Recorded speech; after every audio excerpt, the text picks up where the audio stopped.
Tila nawala na sa tamang pag-iisip si Yelan dahil sa kagustuhang matalo ang ating bida, ay hindi pa rin ito tumitigil sa kanyang pang-iinsulto kahit nasugatan at hindi na makakalaban pa si Kiewer.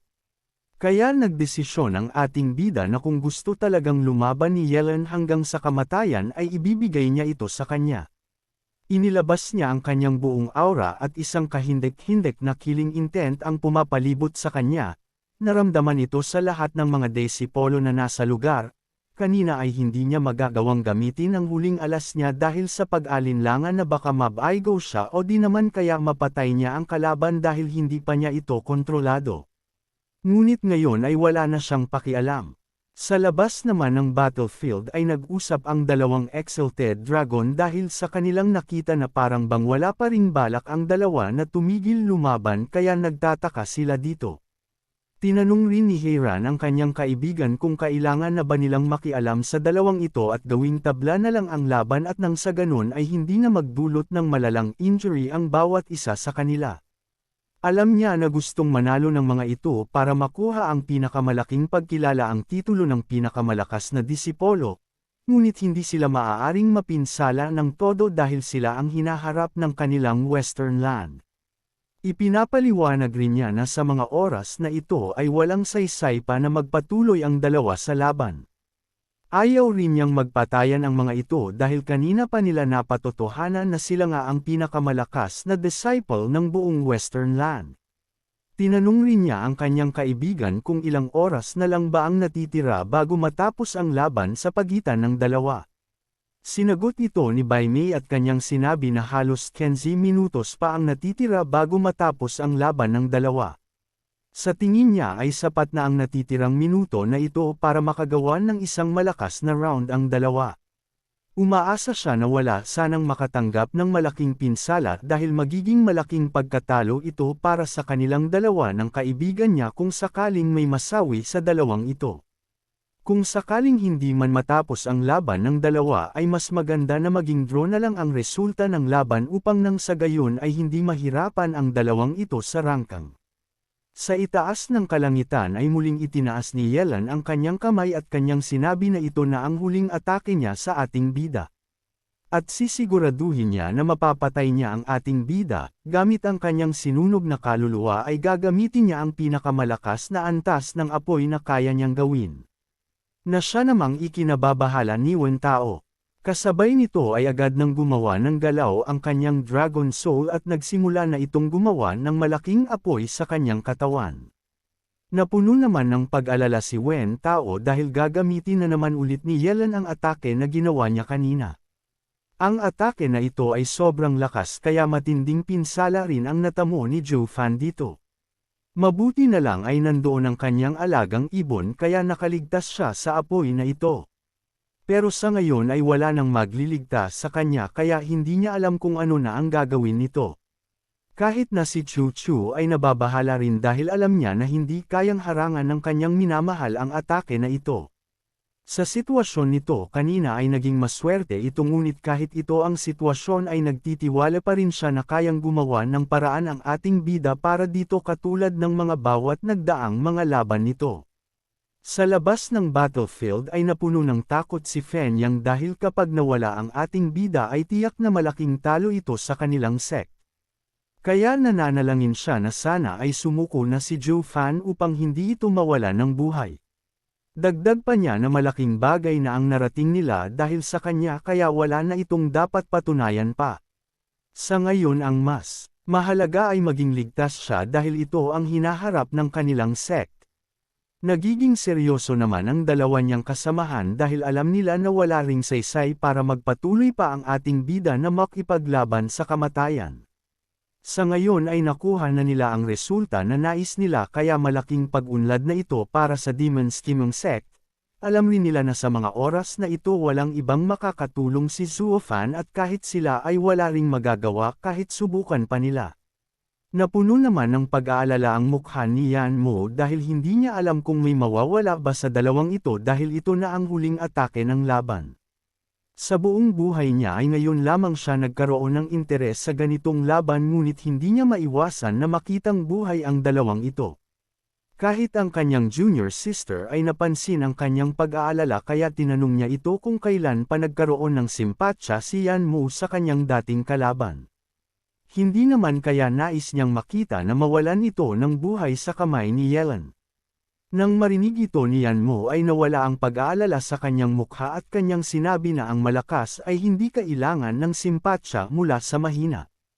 Ang tanging alam lang niya na kapag natapos ang laban sa pagitan ng dalawang ito ay tiyak na malaking pagbabago ang nangyayari sa kanilang Western Land. Isa sa dalawang ito ang magiging number 1 disciple at ang magiging sikat na disciple sa kanilang buong Western Land. Ito ang hinaharap ng kanilang Western Land at baka ito pa nga ang pumalit sa Exalted Dragon kapag nag-retire na ang mga ito sa kanilang pwesto. Tumawa lang ang kanyang junior sister dahil kahit na ito ang sinasabi ni Yanmo ay alam niyang nag-aalala ito para sa ating bida. Marahil ay gusto nga niyang matalo si Joe Fan ngunit bilang martial artist ay malaki ang paghanga niya sa kakayahan nito at gusto niya itong manalo. Sa itaas ng kalangitan ay nagsimula ng mabuo ang matinding init at ang apoy na ito ay galing mismo sa Dragon Soul ni Yelan. Tumawa ng malakas si Yelan at sinasabihan niya ang ating bida na maghanda ito para tanggapin niya ulit ang kanyang Burning Sky Dragon Roar. Ito ang magtatapos sa laban nilang dalawa at ang magbibigay sa kanya ng malaking panalo. Dagdag pa niya na sa wakas ay siya rin ang panalo sa laban na ito. Nagiging seryoso ang ating bida dahil matapos ang nangyari sa kanyang anak ay wala na siyang dahilan pa para hindi gamitin ang kanyang huling alas. Kahit na marami siyang naging kaaway noon ay wala siyang naging utang kaya hindi niya hahayaan na masawi dito si Kiewer. Kasabay nito ay tinaas niya ang kanyang kamay at kanyang sinabi na malaki ang utang na loob niya kay Kiewer kaya hindi niya hahayaan na matalo lang sila dito. Inilabas niya ulit ang kanyang orihinal na Dragon Soul at kanyang sinabi na nabuksaan ang kanyang mga mata dahil sa nangyayari ngayong araw. Kahit na ayaw man niya ay wala na siyang magagawa kung ito nga ang nakatadhana para sa kanya. Itinaya ni Kiewer ang kanyang buhay para lang maligtas siya ngunit hindi man lang niya kayang itaya ang kanyang buhay para manalo sa laban na ito. Kaya nasabi niya na talagang naging mahina na siya hindi tulad ng dati.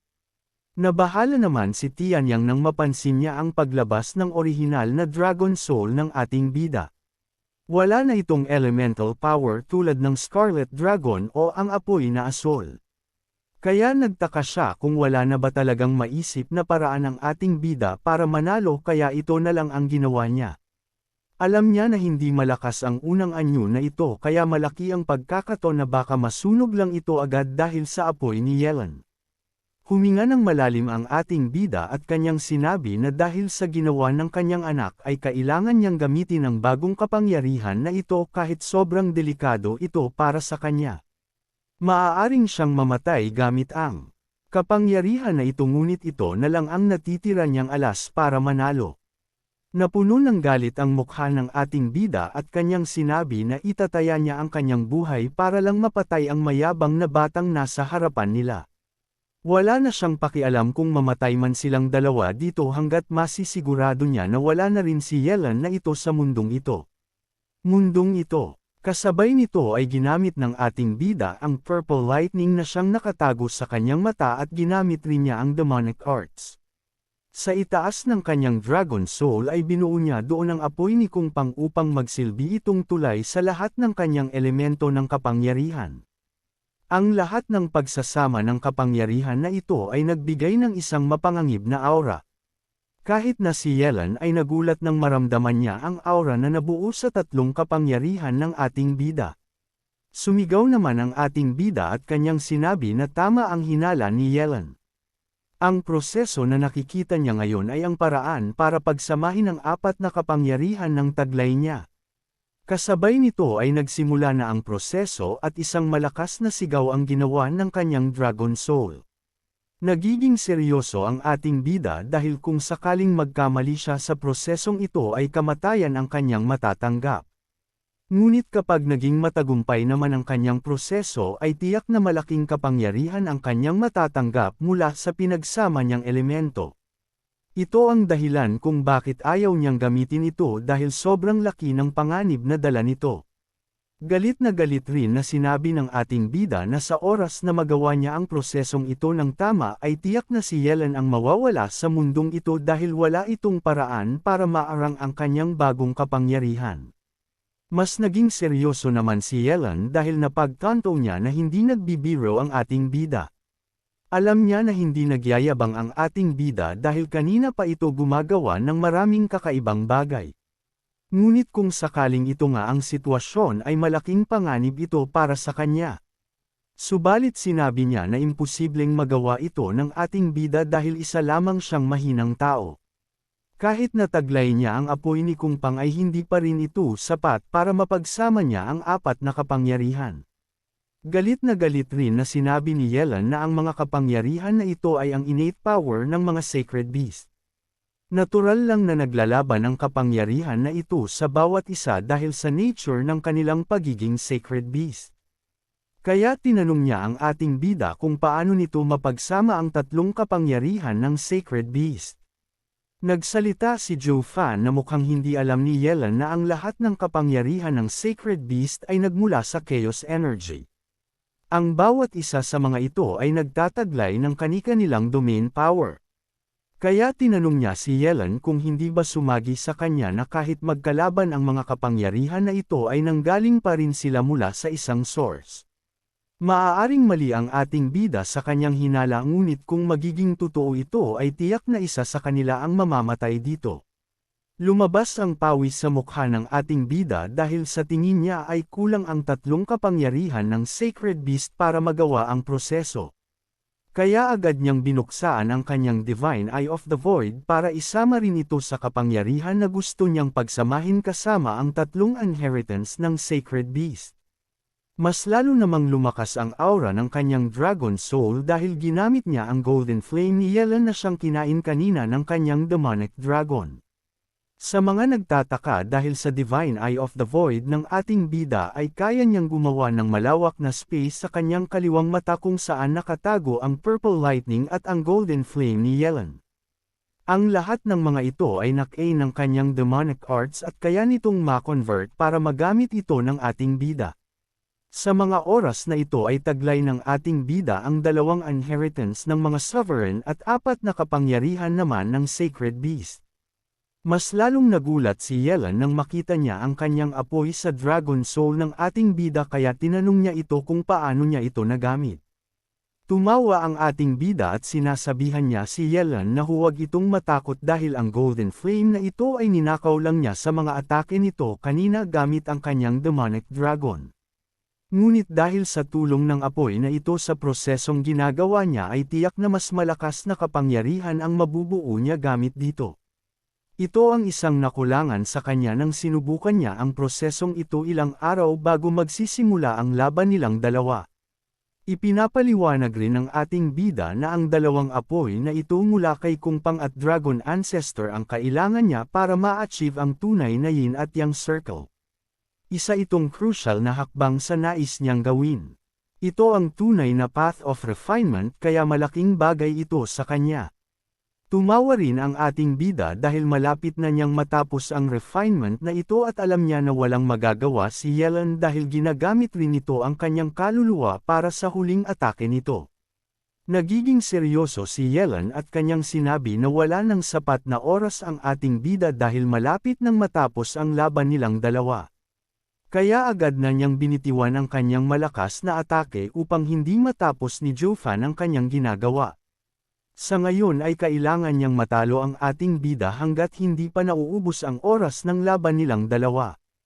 Isang malawak na apoy ulit ang lumabas sa kalangitan at kasabay nito ay sumusunog ito papunta sa direksyon ng ating bida. Kahit na si Chu Chu ay nababahala dahil nakita niya na hindi pa tapos si Joe Fan sa kanyang ginagawa. Pati si Tian Yang ay ganoon rin ang naging reaksyon dahil kung sakaling tamaan si Joe Fan ng apoy na ito ay tiyak na mawawala agad ang kanyang buhay. Sa dulo ng gubat ay nababahala naman si Dan Chengchen dahil talagang nasa panganib nga ang ating bida sa sitwasyon nito. Kaya naghahanda na siya dahil kung talagang kailangan ay dapat niyang tulungan ang ating bida. Ngunit bago pa man siya makagalaw ay isang malakas na pagtawa ang kanyang narinig mula sa ating bida. Nagsaad si Joe Fan na tulad ng kanyang inaasahan ay sobrang nakakatakot nga ang resulta ng kanyang proseso. Kasabay nito ay isang malakas na pagyanig ang nangyari at sobrang mapanganib na aura ang nabuo sa kalangitan. Hanggang dito na lang muna mga idol, hanggang sa muli at magandang araw. Please like, share, and subscribe para inyong mapanood ang susunod na kabanata. Maraming salamat mga idol ko.